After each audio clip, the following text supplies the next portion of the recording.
Hello, hello mga katigangs. Mag-aalmusal na tayo bago sumabak. Ito yung kinuha ko, alam niyo naman na palagi yan. Oatmeal na may mayonnaise at may honey. Yung honey nilagay ko na, kaya yung ano na, yung parang brown dyan, yun ang honey. Ayun na yung lagayan, nilagay ko na sa ano, sa gloves ko, sa loob ng gloves. Ayun. At saka kumuha rin ako ng dessert. Itong dessert ko ay ang ganda, kaya kumuha ko kasi ang ganda. Ewan ko lang kung masarap, pero ang ganda.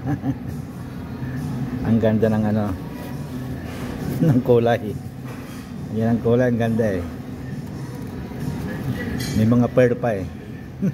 At saka yung aking panulak ay brewed coffee, pero para hindi naman maiba naman ang kulay, konting gato lang yung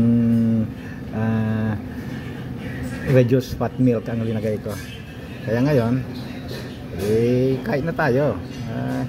Haluin na natin yung may mayonnaise na oatmeal, at ang sarap, mas masarap kaysa fresh milk na linalagay para sa akin ha. Kaya subukan nyo rin, ang sarap, para maiba, para may magaya naman sa akin. Gumaya sa akin na nagme-mayonnaise, kasi yung nakakakita nagugulat eh, bakit daw may mayonnaise yung ano, oatmeal ko eh, imbes na milk eh. Okay mga katigang, babay na at kainan na.